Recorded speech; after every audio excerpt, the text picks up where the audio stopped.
Before we start to talk, or I start to talk about, sorry, what we're going to look at during today's seminar, I'm going to start by giving you some good news.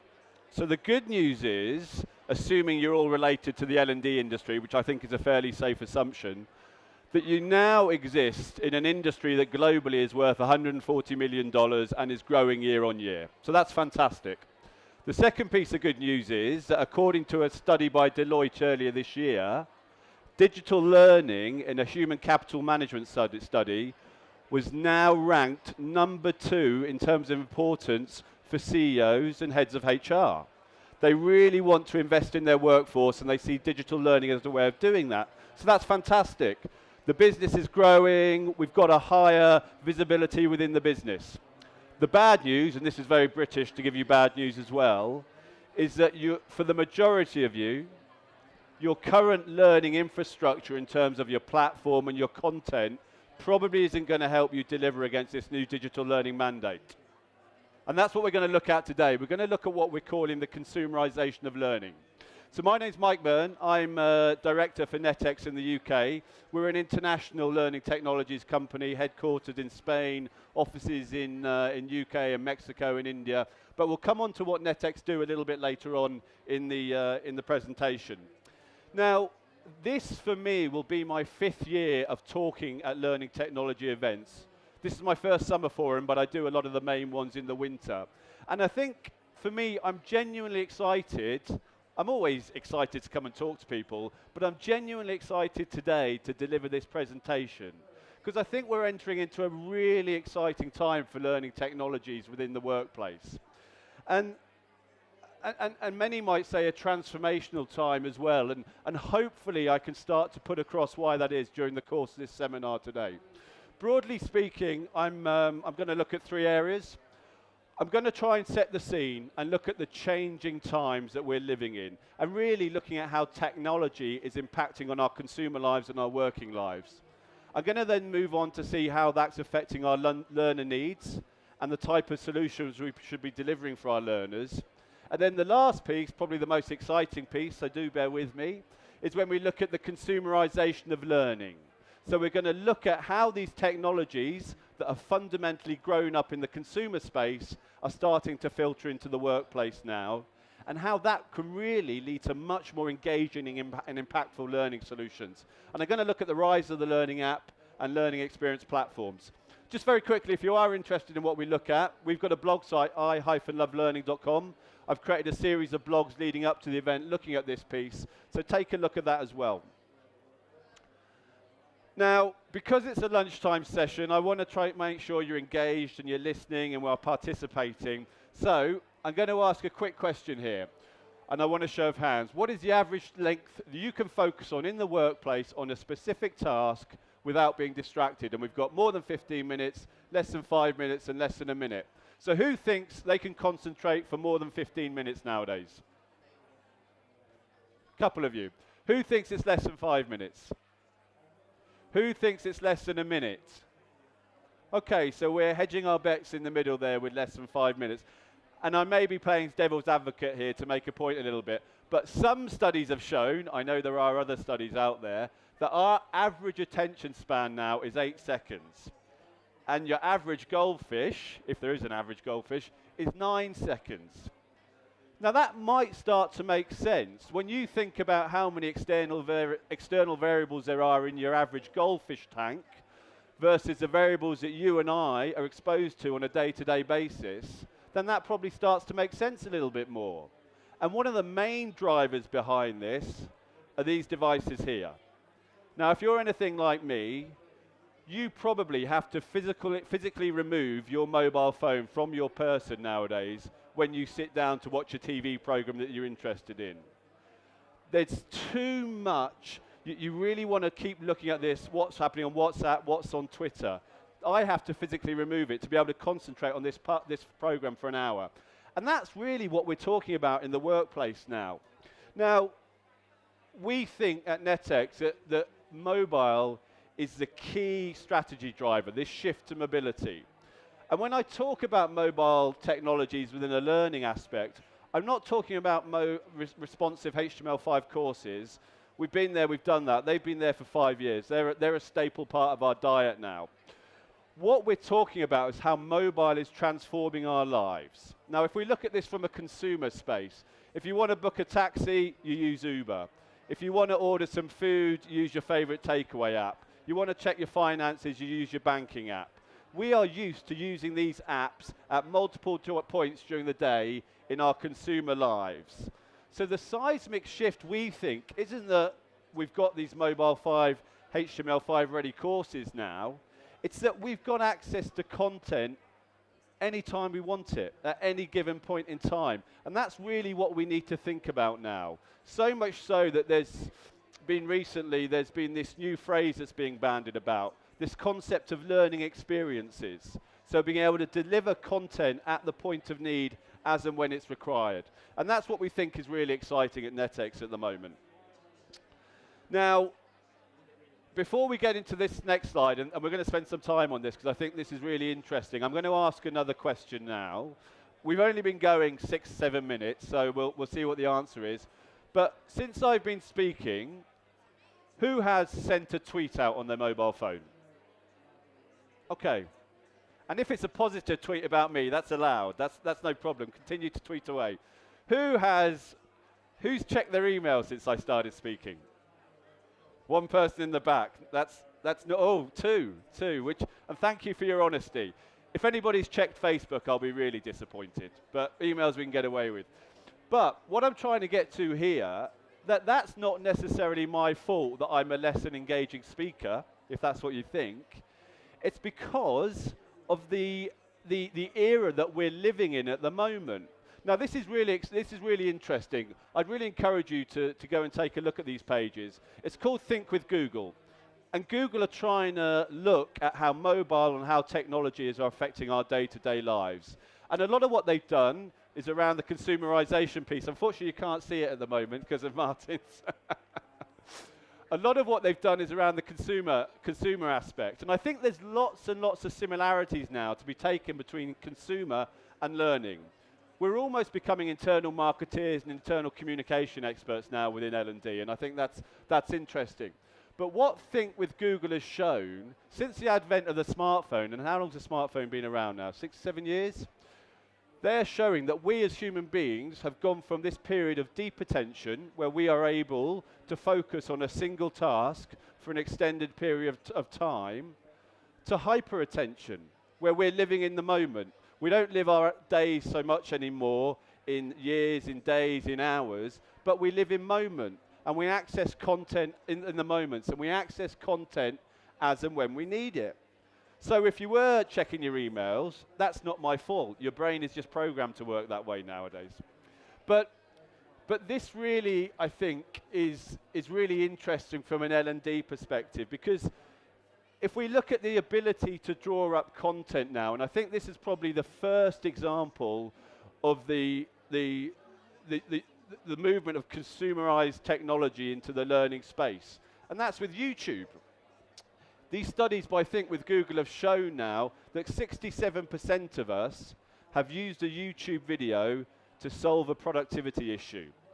So automatically, we've become a nation of plumbers, electricians, mechanics. Now, whether that's a safe thing or not, I'm not sure. But we have access to this content as and when we need it.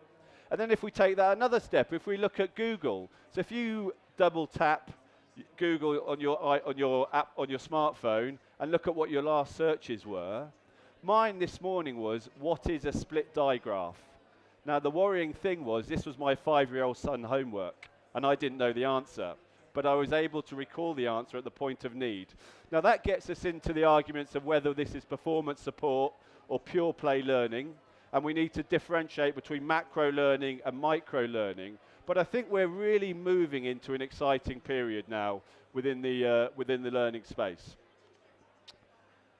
And I've already noticed at a couple of other sessions, a lot of people are referring to this disruption of digital learning article that came out 2 or 3 weeks ago by Josh Person, where he was looking at the changing digital learning landscape. So what I want to do now is that if we can see that technology has changed, and technology is changing very quickly, what does the modern worker and transversely the modern learner now look like in the workspace? Well, I picked a couple of these key statistics now, and I think these all resonate with all of us, that on average, we have only 20 minutes, which equates to about 1% of time per working week to dedicate to training. Typically, people now only watch video for 4 minutes. And we take that onto the other side of the spectrum, looking at more of a working aspect. 30% of us are working outside of our contracted hours. And in the workspace, if we're working in the office, we're interrupted every 5 minutes. So as a user, we're overwhelmed, we're distracted, we're time sensitive. So if that's the case, why do we still think that sending people out for a week of training or giving them Excel for 40 hours in an e-learning course is fit for purpose? And once again, I'm playing devil's advocate. We make the distinguish between macro and micro, but it's not necessarily a one-size-fits-all. And there has to be a better way of delivering this learning to your users. And that's what we're going to move on to now. So I think this is probably the last time I ask you to interact. And this scenario is going to be relevant to everybody in the room here. You're in the middle of creating an estimate for a project and need to add a data filter column to Microsoft Excel. And it's been 3 months since you've done your formal training. Who's going to use your LMS to do that? Nobody, which is very interesting. Who's going to ask a colleague? I know I always ask Fatima, who sits opposite me in our office. Who's going to use Google? There we go. And who's going to read the manual? So we're already using this consumerized approach to learning as well, whether you knew it or not. And what we're going to move on to is look to some new and exciting aspects that are starting to come into the workplace as well. So just to step on from that slide, when we look at the relevance of the LMS, and listen, I know there are some fantastic LMSs out there that are doing really cool things at the moment. But if we look at the LMS as a whole and how it was designed, because you've got to remember the LMS has been around for 15 or so years now, well, the relevance of the LMS to the modern learner, content is becoming obsolete more quickly because users cannot necessarily apply what they've learned at the point of need, as we've just discussed. Many LMSs, and not all I know, but are designed for push, not pull. So it becomes very hard to come and get the content we need at the point of need. And a lot of the times they're designed around long-term goals. And we've just discussed the reasons where long-term goals aren't always as relevant nowadays to the modern learner. So there has to be another way. And this is a nice chart that we did with our friends at Logic Earth, our partners in Ireland, that charts the growth of the LMS. And I think this is interesting because we've had a lot of conversations at the stand today, and we're showing them our new exciting products, which we'll come on to a little bit later on. And some of the people say, well, this is great, but our audience aren't ready for that yet. But my response to that would be, well, why not? Because in their day-to-day lives, they're accessing content in this way. As soon as they step out of the office or during office, they're accessing content during this manner. So to say we're 5 years away from a gamified micro-learning piece yet, I'm not necessarily think it's always the case. So really, and I want to take you through why that might be. So this charts the rise of the learning platform. And we've gone from this position at the bottom right where the bar is set very low. But for many people, and whenever I go to a dinner party and I say I work in e-learning, invariably their response is, what's e-learning? We work in this L&D bubble, and we don't always have the exposure we think we do. Or the second response is, oh, e-learning. I have to do a compliance course once a year. I click next, I click next, I click next, I click next, and then I get to the assessment, and I do that until I get 80%, and I keep doing that, and then I move on and I forget about it. It's a really closed Fort Knox type environment. And then in the last 2 to 3 years, we've raised the bar, and that's because we're seeing some consumer-led technologies drift into the LMS market, namely gamification, because gamification is huge in our consumer lives, and we'll look at some of the aspects a little bit later on, and also social learning. And Facebook is the prime example of this. You give the ability for people to collaborate, to communicate, to share, automatically you're starting to unlock the information that exists within your organization. And then where we get to the here and now, where the bar is raised very high, and I'm motivated, I choose to consume content, and we're looking at things like interoperability here now. We're looking at things like applications, because we're all used to using applications in our day-to-day lives and creating learning ecosystems. This, once again, coming back to the Byrne by Deloitte, but this is a really interesting slide because what it's trying to do is create an overview of the digital learning landscape where we are now and where we're moving into. And I think if we focus on the top bar here, because this is where it's starting to get really exciting, you're going to start hearing people nowadays talk about learning experience.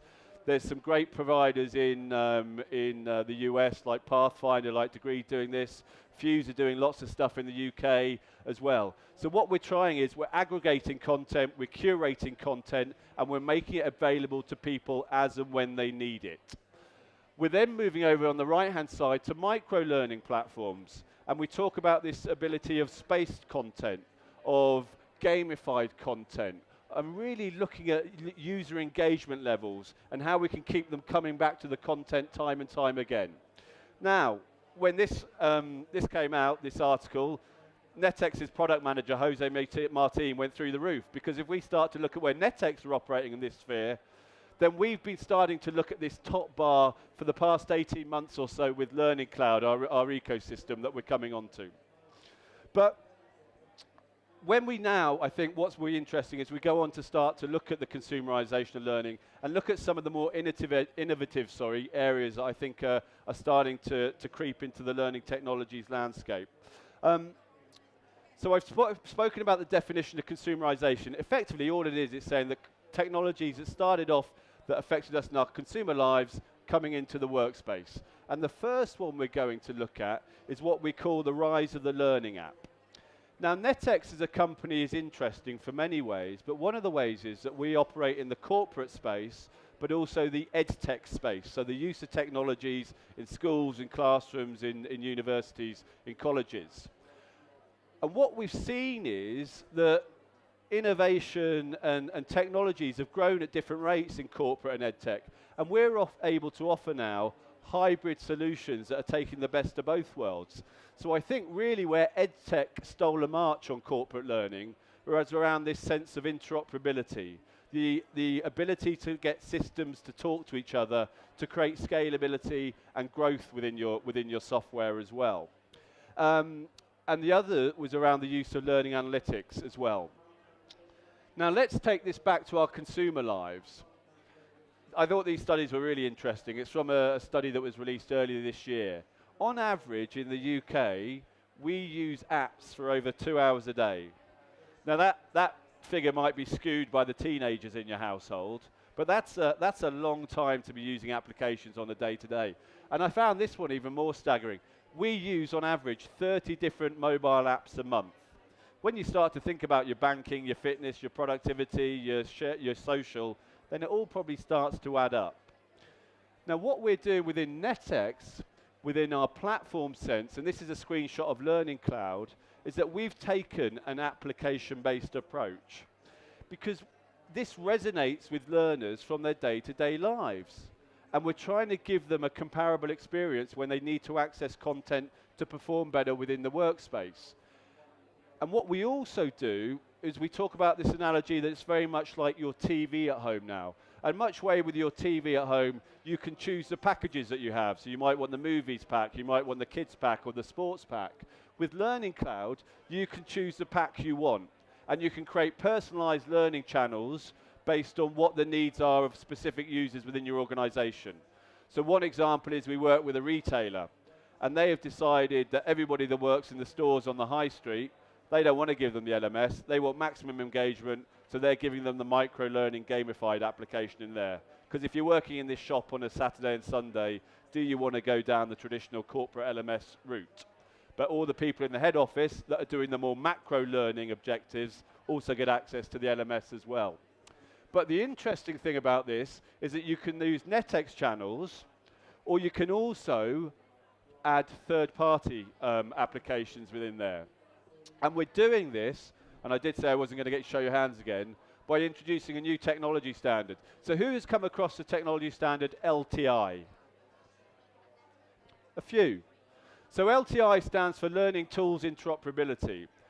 And it's just starting to come into the corporate space. So it's definitely something I'd urge you to keep your eye on. And I think Learning Cloud was one of the first examples of an LTI compliant platform. And pure and simply what it means is you've got LTI compliant providers, which are the learning apps, and you've got LTI consumers, which are the platforms. And you can get these two systems to integrate very, very easily. All you need is a username and a password. Sorry, 1 second. So, what that means is that rather than having a closed shop LMS, you've got a platform that can grow and scale with your business. Some examples of LTI provider apps, and I should say a caveat here, whereas the consumer app stores have got millions and millions of apps, the learning app stores aren't quite there yet. I think at the last count there were about 300, 350 within the LTI app store. But say, for example, you've got a lot of video within your organisation, and you want a dedicated video streaming application. Well, Kaltura is available there. Or if you want to, you've got a specific requirement to look at language training for a group within your organisation. Well, Rosetta Stone has an LTI compliant app. So you can bring that into the system and create a personalised language training interface for some of your cohorts. Or TED Talks video. There is a growing market for LTI apps, and it's definitely something that I'd urge you to keep an eye on. The next example of consumerisation that I want to look at was around learning experience platforms. And luckily for Netex, Josh Burson published another article at the weekend, which was about the advent of the TV-style learning platform. I'm not sure if any of you have seen that yet. And there are lots of vendors that are entering into that space. Cornerstone now have just launched something. Skillsoft are doing something as well. And really what we're saying is here that if we're used to accessing all the content at home using our TVs, well then why don't we start delivering comparable platforms within the workspace? Because we know it works, and we know that's what we're used to. And that's what we've looked at more recently within Netex with Learning Play. We're showing this, if I get time at the end of the session, I'll see if we can open it up to take a look at.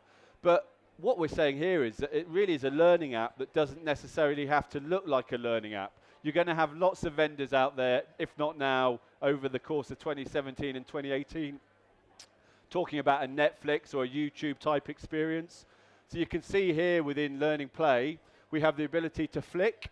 We're calling these learning sprints. It's micro-learning, it's resource-led, it's gamified, and we think it's a beautiful user experience and a user interface, and something that users want to come into time and time again. And the other interesting thing about this is that this is purely based around Experience API. We're not looking at SCORM anymore, we're looking into the future. We have the ability to integrate with any third-party learning record store or any LMS that has an integrated LRS within it as well. And I think we're getting into a really exciting area with this, and like I said, if we've got time at the end, I'll try and show it. The next piece we want to focus on, and this is the last of the consumerized approaches we want to look and their effect on learning, is around gamification. And this is huge in our day-to-day lives now. A couple of stats. Nike, 5 million users a day use their fitness apps. They want to get to their 10,000 steps a day, even if they're sitting at the sofa doing their arm at the end of the day when they're at 9,500. Domino's Pizza, they used an app called Pizza Heroes. If you weren't sure what you wanted to eat, you could shake the app. It would build a pizza for you. That had a 30% uplift on their retail sales. Tesco Club Card yesterday, me and my wife got a lovely envelope with our order saying this was your 101st order. So you get triple points on your next online order. My wife and I were like, fantastic, triple points. But realizing then, actually, we're being incentivized to spend more, and it's not really that great for us. But we're used to these aspects in our day-to-day lives, and an M&S used Sparks card as a way of doing this as well. Well, what we're doing within Learning Play and within these types of applications is we're using similar mechanisms. And we're not talking about game-based learning here now. We're talking about what we call structural gamification.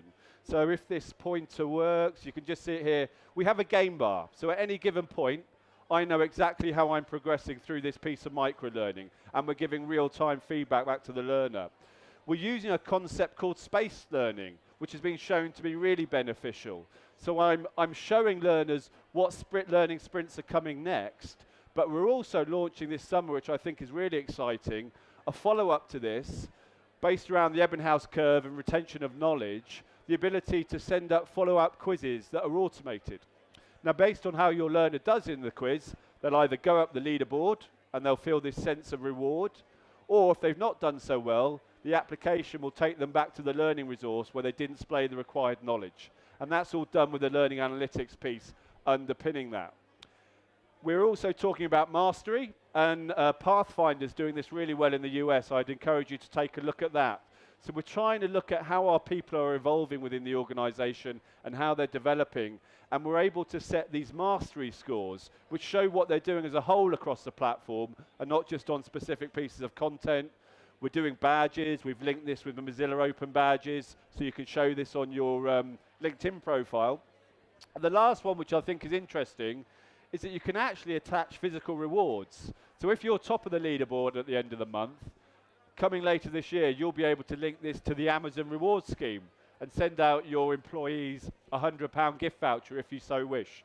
But I think we're coming up to the end of the show, or the seminar already. If you do want to see Learning Play, we're at stand 33, just the other side of the wall here on the way to the toilets. And yeah, I think that takes us up to the hour. So thank you for your time. We'd love to